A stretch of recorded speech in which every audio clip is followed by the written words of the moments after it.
Actually मैंने बचपन में ज्यादा मूवीज नहीं देखी। आई थिंक ये कहना ठीक होगा कि मैंने ज्यादा लाइव एक्शन मूवीज नहीं देखी। ऐसा नहीं है कि मुझे लाइव एक्शन पसंद नहीं, लेकिन टीवी एरा में हमारे पास लाइव एक्शन के नाम पे गुंडा पिटाई, पैर से बवंडर बनाना, किसी लड़की पे लाइन मार के उसी के बाप के साथ कुत्तों की तरह झगड़ना और लोगों की शादी के कैसेट जैसे फील होने वाली मूवीज का एक्सेस ही था। और तो और लाइव एक्शन में मैं ज्यादातर टाइम पावर रेंजर्स या फिर सुपर हीरो मूवीज ही देखा करता था। आई थिंक मेरा परसेप्शन यही था कि अगर मेन कैरेक्टर स्पाइडरमैन जैसा सूट या फिर पावर रेंजर जैसा मॉफ नहीं होता तो वो मूवी ज्यादा अच्छी नहीं होगी। ऑल्दो मैं मंगल ग्रह से नहीं आता, लेकिन इसी रीजंस की वजह से मैंने हैरी पॉटर भी लॉकडाउन में ही देखा था। ऐसा नहीं है कि मुझे हैरी पॉटर के बारे में पता नहीं था, लेकिन मुझे कभी इंटरेस्ट नहीं आया बिना नकाब वाले हीरोज को एंजॉय करने में। लेकिन फिर भी एक ऐसी मूवी थी जिसे मैंने बचपन में देखा था और वो मुझे बहुत पसंद आई थी, विदाउट एनी सुपर हीरोज या फिर मास्क। और मुझे बाद में जाकर पता चला ये मूवी बहुत सारे ऑस्कर्स भी जीत चुकी है। हाँ, मैं लॉर्ड ऑफ द रिंग्स की बात कर रहा हूँ। बचपन में मैंने इसका बस पहला पार्ट ही देखा था, लेकिन कुछ ही दिनों पहले इस मूवी की एक रील आई मेरी फीड में। उसके बाद मैंने इसकी ट्रिलॉजी को पूरा देख लिया। And now I am here to share my thoughts about Lord of the Rings. तो इस मूवी के 3 पार्ट्स का नाम है the fellowship of the rings, the two tower और the return of the king, जो 2001, 2 और 3 में रिलीज हुई थी। बट बिलीव मी, विजुअली ये मूवीज थोड़ी सी भी पुरानी फील नहीं होती। Even it's not a big deal दो। जोक्स अपार्ट, इस मूवी के विजुअल बहुत ज्यादा मैजिकल थे। मैं पर्टिकुलरली सीजीआई की बात तो नहीं कर रहा। इस मूवी के प्रेजेंटेशन से लेके लैंडस्केप से लेके सिनेमेटोग्राफी और सिनेमेटोग्राफी से लेके कैरेक्टर्स के विजुअल बहुत ज्यादा मैजिकल फील होते। लेकिन सबसे पहले मैं बात करना चाहूंगा इस ट्रिलॉजी की स्टोरी के बारे में या फिर प्लॉट के बारे में। ये मूवी टेक प्लेस करती है एक मैजिकल दुनिया में, जहाँ पे फेरी, ड्रैगन, विजर्ड, ह्यूमन, बहुत सारे मैजिकल क्रिएचर्स रहते हैं और इन्हीं मल्टीपल स्पीशीज में पावर का बैलेंस बनाने के लिए कुछ रिंग्स बनाई गई।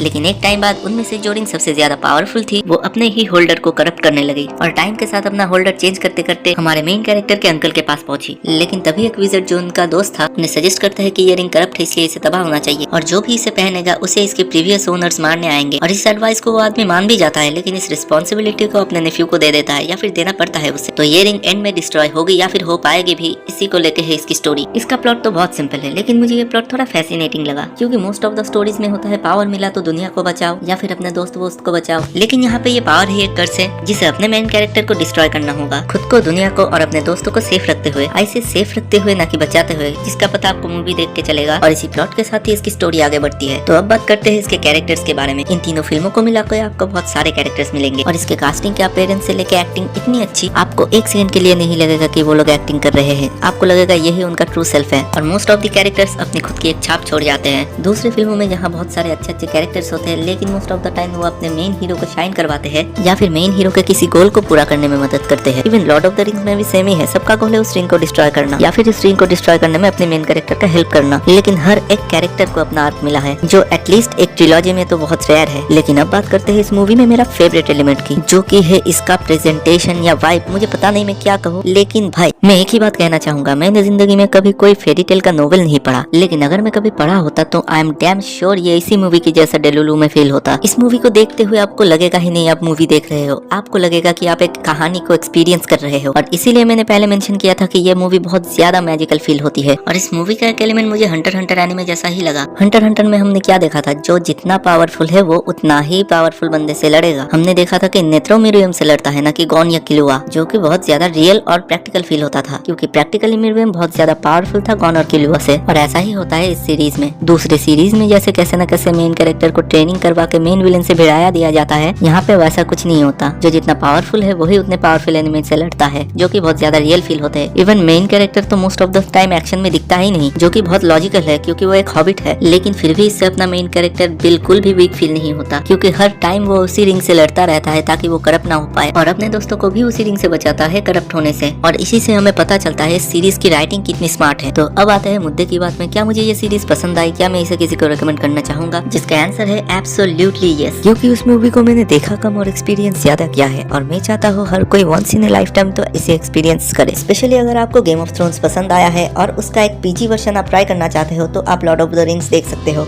लेकिन पीजी वर्जन बोल के मैं इसका डिसरेस्पेक्ट एकदम भी करना नहीं चाहता, क्योंकि ये मूवीज फैमिली फ्रेंडली है, इसीलिए मैं इस टर्म का यूज कर रहा हूँ। वरना आजकल के एनिमेस को देख के ही पता चलता है कि मैच्योर फील होने वाली चीजें हमेशा अच्छी नहीं होती। तो अब आता है मैजिकल पीजी मूवी फ्रेंचाइज के किंग हैरी पॉटर के साथ इसका कितना टक्कर हो सकता है। तो खाली मत बकना, but as a trilogy, as a movie series मुझे ये मूवीज बहुत ज्यादा अच्छी लगी, हैरी पॉटर से भी ज्यादा। क्योंकि पर्सनली मुझे पहले हैरी पॉटर्स के कुछ पार्ट बचकाने फील हुए थे। Deathly hollow was dam peak दो, लेकिन कहीं ना कहीं लॉर्ड ऑफ द रिंग्स की स्टोरी थोड़ी सी मैच्योर तो है। तो that's it, that was my review on Lord of the rings movie series. फिर मिलेंगे किसी और वीडियो में।